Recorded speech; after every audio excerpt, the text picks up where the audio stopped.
Hi student, GIT के online class में आप लोग का स्वागत है।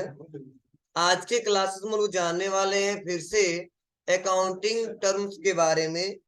कुछ ऐसे अकाउंटिंग्स के वर्ड हैं, अगर हम आसानी तरीके से उसको नहीं सीखते, नहीं जानते उसके बारे में, तो आगे हम लोग अकाउंटिंग बेटर तरीके से नहीं कर पाएंगे। तो चलिए इसको समझने के लिए हम आते हैं यहाँ पे और इसको एक एक करके समझते हैं। चलिए सबसे पहले आज के क्लासेस में जो हम लोग जानने वाले हैं वह जानने वाले हैं ट्रांजैक्शन। सभी लोग ध्यान देंगे। जो आज हम लोग जानने वाले हैं वह जानने वाले हैं ट्रांजैक्शन।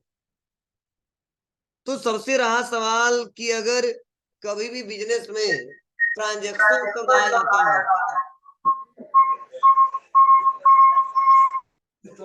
रोहित पटेल कौन है?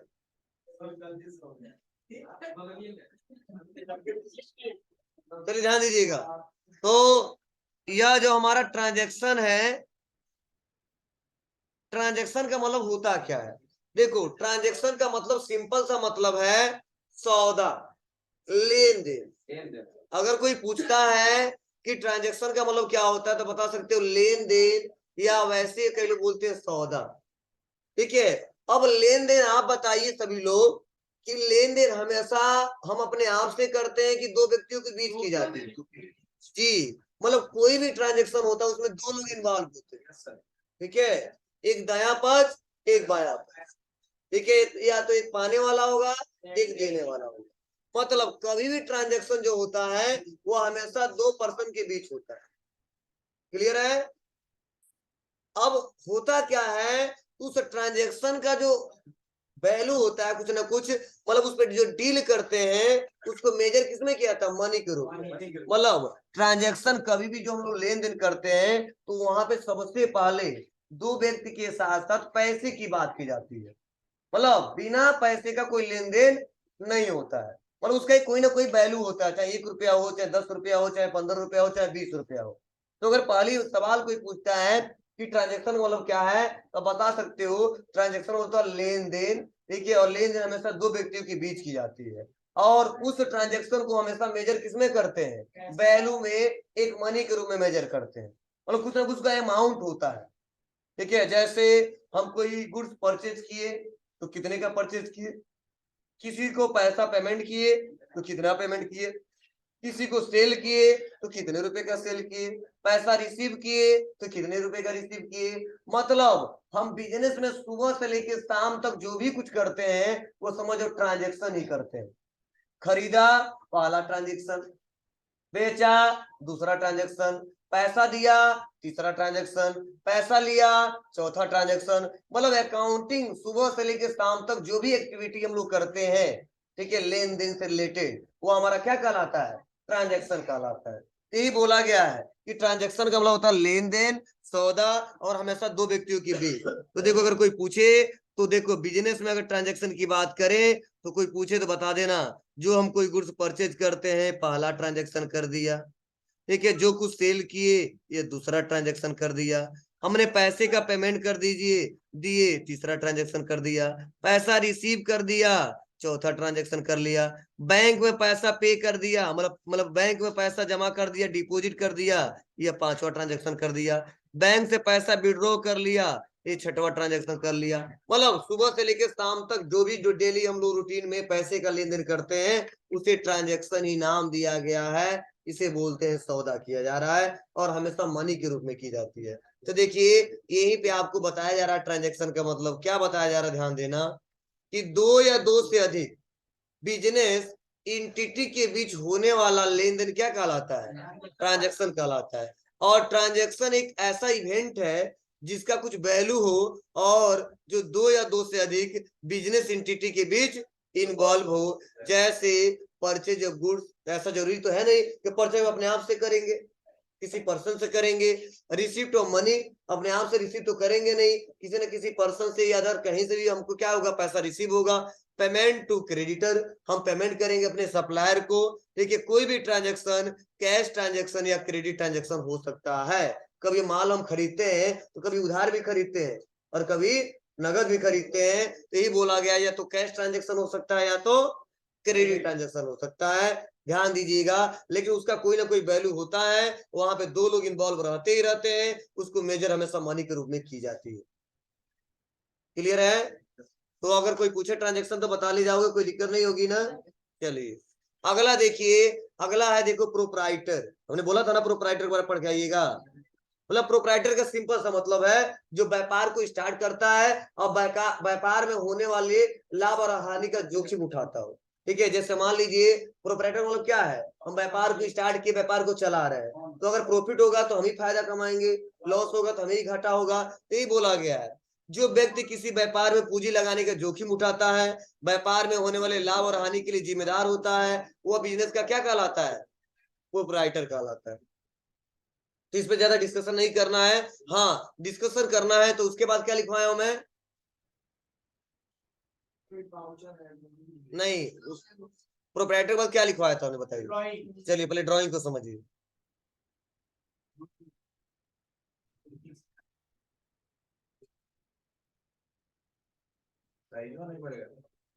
क्या सर, कौन सा चाहिए? नहीं इसमें इरेजर साइज दिया नहीं है, इसलिए थोड़ा टाइम लगता है। देखिए ध्यान दीजिए क्या मतलब है इसका। जैसे अगर कोई पूछता है ड्राइंग सर क्या होता है अकाउंटिंग में, तो देखो ड्राइंग का मतलब वो वाला ड्राइंग मत समझना, ठीक है, हम लोग जो बनाते हैं। इसका मतलब यह है कि जो बिजनेस है, बिजनेस को जब स्टार्ट करते हैं लोग, तो बिजनेस को स्टार्ट कौन करेगा, बिजनेस का ओनर, मालिक। ठीक है, तो सपोज बिजनेस का मालिक जब स्टार्ट किया था बिजनेस को, तो कैपिटल जो इन्वेस्ट किया था, कैपिटल जो लगाया था, वो सपोज मान लो 5 लाख लगाया था या 2 लाख, कितना, 2 लाख रुपया। तो होता क्या है, जब व्यापार का स्वामी व्यापार में जो धन लगाता है तो उसको कैपिटल के नाम से रिकॉर्ड किया जाता है।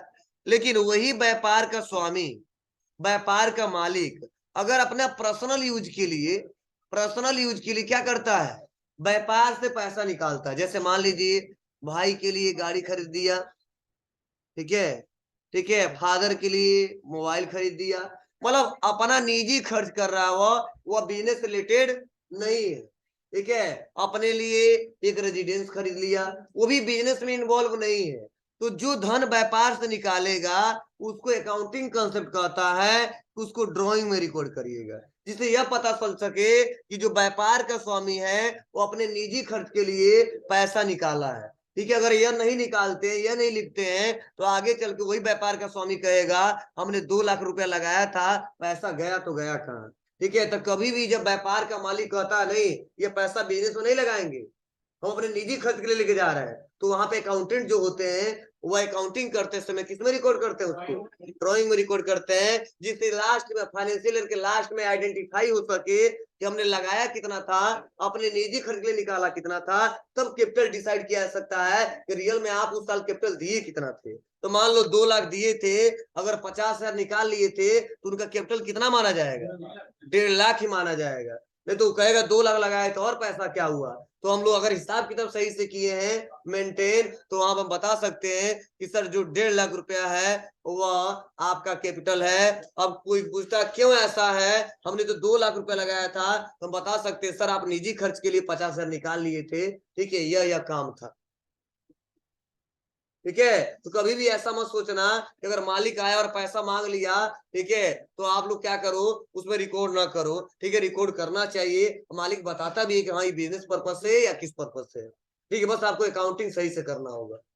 ठीक है, नहीं तो आगे दिक्कत हो सकती है, क्योंकि बड़े बड़े बिजनेसमैन को इतना हिसाब किताब पता नहीं रहता कब कितना पैसा लिए थे। वो लास्ट में जब फाइनल करते हैं तो वही पैसा हम लोग कैपिटल से क्या करते हैं, माइनस करते हैं।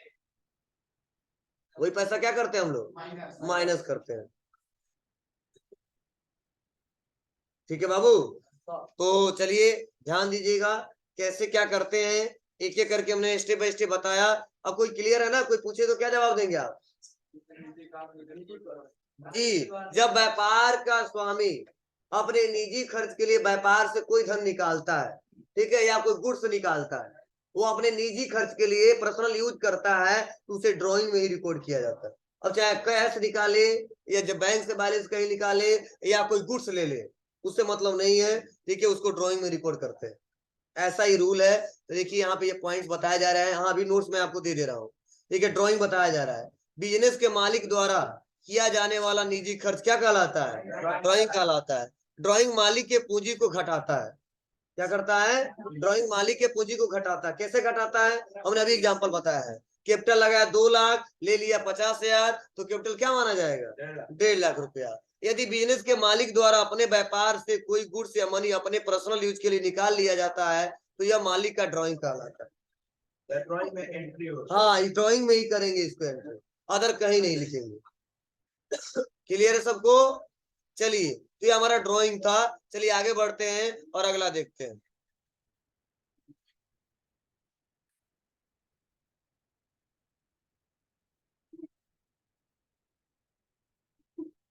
नेक्स्ट अगला क्या था बाबू? चलिए फिर से क्या क्या कर रहे हो तुम लोग जी? पढ़ाई नहीं हो रहा है तुम लोग का? हाँ, हंस लो।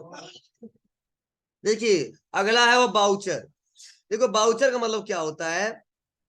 बाउचर का मतलब होता है प्रमाणक या डॉक्यूमेंट्स बोल सकते हैं। मतलब बाउचर एक ऐसा प्रमाणक होता है, एक ऐसा डॉक्यूमेंट होता है जहां पे सारे ट्रांजेक्शन को रिकॉर्ड किया जाता है। सुन लो, बाउचर एक ऐसा प्रमाणक होता है, एक ऐसा डॉक्यूमेंट होता है जहां पे सभी ट्रांजेक्शन को रिकॉर्ड किया जाता है। जैसे मान लो हमारा बिजनेस है और बिजनेस में हम क्या कर रहे हैं? परचेज कर रहे हैं, तो इसके लिए परचेज बाउचर बनाया गया है। क्या बनाया गया है? Purchase voucher. अगर कोई गुड्स हम सेल कर रहे हैं, क्या कर रहे हैं? सेल कर रहे हैं, बेच रहे हैं, तो उसके लिए सेल बाउचर बनाया गया है। अगर किसी को पैसा हम दे रहे हैं, पेमेंट कर रहे हैं, क्या कर रहे हैं? पेमेंट कर रहे हैं, तो उसके लिए पेमेंट बाउचर बनाया गया है। किसी से पैसा रिसीव कर रहे हैं तो उसके लिए रिसिप्ट बाउचर बनाया गया है। बैंक में पैसा जमा कर रहे हैं उसके लिए कंट्रा बाउचर बनाया गया है। मतलब जैसा ट्रांजेक्शन होता है वैसे ट्रांजेक्शन को रिकॉर्ड करने के लिए अलग अलग डॉक्यूमेंट्स बनाए गए हैं, अलग अलग प्रमाणक बनाए गए हैं, जहां पर हम सिस्टमेटिक तरीके से डेट वाइज ट्रांजेक्शन को रिकॉर्ड करते हैं। ठीक है? मतलब अगर मान लो कहीं काम कर रहे हैं और कोई गुड्स परचेज किया तो कहीं नहीं जाएंगे, जाएंगे कहाँ पे? परचेज बाउचर में। अगर कोई गुड्स सेल कर रहे हैं तो कहीं एंट्री नहीं करेंगे, कहाँ एंट्री करेंगे? सेल बाउचर में। अगर किसी को पेमेंट कर रहे हैं तो वो एंट्री कहाँ पे करेंगे? पेमेंट बाउचर में। मतलब बाउचर इसीलिए बनाया गया, इसीलिए बोला गया बाउचर एक ऐसा प्रमाणक होता है, एक ऐसा डॉक्यूमेंट्स होता है जहां पे सिस्टमेटिक तरीके से डेट वाइज सारे ट्रांजेक्शन को क्या किया जाता है? रिकॉर्ड किया जाता है। ठीक है? और जब तक हम ट्रांजेक्शन रिकॉर्ड नहीं करेंगे तब तक कोई रिपोर्ट हमारा जनरेट नहीं होगा। मतलब सुबह से लेकर शाम तक ट्रांजेक्शन ही करते हैं, उस ट्रांजेक्शन को रखेंगे कहाँ पे? तो वह स्थान है क्या? बाउचर। मतलब हम बहुत सारा सामान खरीद लिए, ठीक है, कहीं ना कहीं रखना पड़ेगा ना, तो वही स्थान एक प्रकार क्या हमारा? बाउचर। मतलब कहीं ना कहीं रखना पड़ेगा, और रखने का जगह जो अकाउंटिंग में वो होता है बाउचर। तो देखो बाउचर के बारे में यही पढ़ाया गया और समझाया गया, नीचे सबसे होगा। देखिए बताया गया है किसी ट्रांजेक्शन के सपोर्ट में तैयार किए जाने वाला डॉक्यूमेंट को क्या कहते हैं? बाउचर कहते हैं। जैसे कैश मेमो, इनवॉइस, चालान, रिसिप्ट, ईटीसी, बहुत सारा हो सकता है।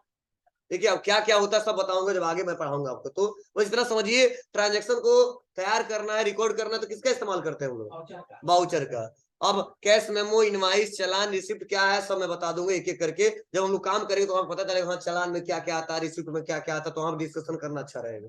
बस आज समझो ट्रांजेक्शन को रिकॉर्ड किया था किसमें? बाउचर में। ठीक है? उसके बाद क्या बताया था हमने? और गुड्स। चलिए चलिए, तो पहले गुड्स को समझा देंगे तब स्टॉक समझ में आएगा। चलो ध्यान दो बाबू, जब अगर कोई कहता है कि सर थोड़ा गुड्स के बारे में बता देना, क्या मतलब है इसका? देखो गुड्स का मतलब होता है व्यापारी जिस वस्तु का व्यापार करता है। ठीक है? मतलब व्यापारी जिस वस्तु पे डील करता है वही उसके लिए गुड्स कहलाता है। ठीक है? मतलब मैनुअल तरीके से कोई कहता है कि सर गुड्स को थोड़ा बता दो, तो बता सकते हो सिंपल शब्दों में कि व्यापारी जिस वस्तु का व्यापार करता है वही उसके लिए क्या कहलाता है? गुड्स कहलाता है। मतलब वही वस्तु उसके लिए गुड्स कहलाता है। ठीक है? जैसे मान लो मेरा फोन का व्यापार है, तो जो फोन मेरे पास पड़ा हुआ है, जो जिसमें हम डील कर रहे हैं, आपको बेच रहे हैं, कुछ अमाउंट ले रहे हैं, वही वस्तु हमारे लिए क्या कहलाएगा? गुड्स कहलाएगा। चलो अगर किराना वाला दुकानदार है कोई, तो मान लो उसने रखा क्या?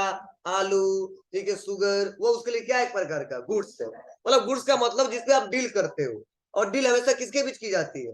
2% के बीच की जाती है। और डील हमेशा मनी के रूप में मेजर किया जाता है। हाँ, भले ही बेच देते, पैसा न ले आपसे, हमारा चलता है तो उसकी बात अलग है, बहुत ज्यादा हम लोग क्लोज है, नहीं लेना है उसकी बात अलग, लेकिन कोई ना कोई वैल्यू उसका होगा ना। अगर मतलब 1 kg दिए या 1 पीस दिए तो कोई ना कोई आपका उस गुड्स का वैल्यू है। अब नहीं देते तो आपका ही नुकसान, उसकी बात अलग है, लेकिन उसका कोई ना कोई वैल्यू होता है। आप कभी कह सकते इतने रुपए का हमने दिया था लेकिन पैसा नहीं लिया था, तो उसका एक वैल्यू होता है। तो गुड्स का मतलब यह होता है। अब देखो, अगर कोई कहता है गुड्स के साथ साथ अगर आप हमको बता दीजिए स्टॉक क्या होता है, तो समझना कि उसी गुड्स को हम लोग स्टॉक बोलते हैं, लेकिन कैसे बोलते हैं समझिएगा। जैसे मान लो एक दुकानदार है, ठीक है, उसके पास देखो जो फोन है ना, वो फोन उसके लिए क्या है, एक प्रकार का गुड्स है, लेकिन इस फोन का बंडल बहुत सारा है, कितना, 50 पीस, 100 पीस।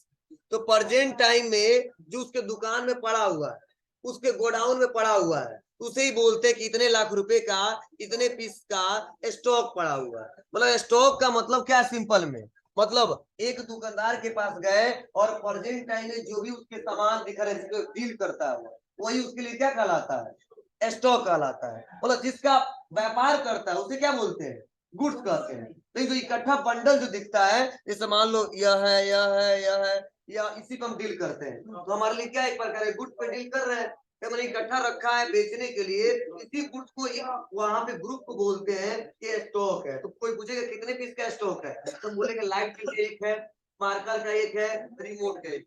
मतलब यह स्टॉक है पूरा, एक प्रकार मैंने क्या कहा, स्टॉक हो गया, और इसी को हम धीरे धीरे बेच रहे हैं, वस्तु हो गया, डील कर रहे हैं।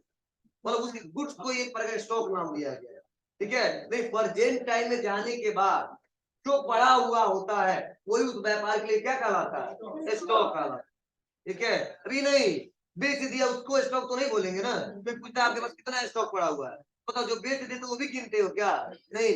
जो प्रेजेंट टाइम में पड़ा हुआ है तो बताओ, हाँ इतने पीस का या इतने पीस का या इतने पीस का या स्टॉक पड़ा हुआ है, ठीक है। लेकिन इसमें भी दो होता है, क्या क्या होता है, तो कई लोग ऐसे बोलते हैं कि अनसोल्ड गुड्स को क्या कहते हैं, हम स्टॉक कहते हैं। और ऐसा गुड्स हमने रखा है जो हमने बेचा नहीं, वही हमारे व्यापार के लिए क्या कहलाता है, स्टॉक कहलाता है। चलिए, इसमें भी दो तरीके के आते हैं, कौन कौन से, जी। एक आता है ओपनिंग स्टॉक, एक आता है क्लोजिंग स्टॉक, ठीक है। ओपनिंग का मतलब क्या है समझिएगा। जैसे मान लो हमने व्यापार को स्टार्ट किया था, तो मंगवाया था जब फोन, तो वो मंगवाया था कितना, 100 पीस स्टार्टिंग में। तो जब 100 पीस मंगवाया था तो हमारे व्यापार के लिए क्या था, ओपनिंग स्टॉक, क्या था, ओपनिंग स्टॉक। और बेचते गए और 31 मार्च को अभी भी 10 पीस बचा है, कितना, 10 पीस। यही हमारे व्यापार के लिए क्या बोला जाएगा, क्लोजिंग स्टॉक। मतलब जो स्टार्टिंग में मैंने मंगवाया था, कब, 1 अप्रैल को या 1 मई को, जब व्यापार स्टार्ट किया था, ठीक है, लास्ट में बचा था कितना, 10 पीस। तो जो ओपनिंग था कितने का, वो 100 पीस का था, क्लोजिंग कितने का था, 10 पीस का था। तो कोई पूछता है तो बता सकते हो, व्यापार के स्टार्टिंग ईयर में जितना हम गुड्स मंगवाते हैं वही हमारे व्यापार के लिए ओपनिंग स्टॉक कहलाता है। और बेचने के बाद जितना बच जाता है फाइनेंशियल के लास्ट में, फाइनेंशियल के लास्ट क्या होता है, 31 मार्च, ठीक है। तो वहां पे बोलते हैं कि इतने का क्लोजिंग स्टॉक पड़ा हुआ है, और वही क्लोजिंग स्टॉक अगले साल में क्या हो जाता है, बताओ। यही जो 10 पीस है फेंक देंगे क्या इसको, नहीं, यही 1 अप्रैल को फिर से ओपनिंग स्टॉक हो जाएगा, उसमें ऐड हो जाएगा, हाँ ऐड हो जाएगा। मतलब उस साल का फीस ओपनिंग कितना हो जाएगा, 10, और फीस और मंगवा लेंगे तो 50-100 और हो सकते हैं, समझे ना।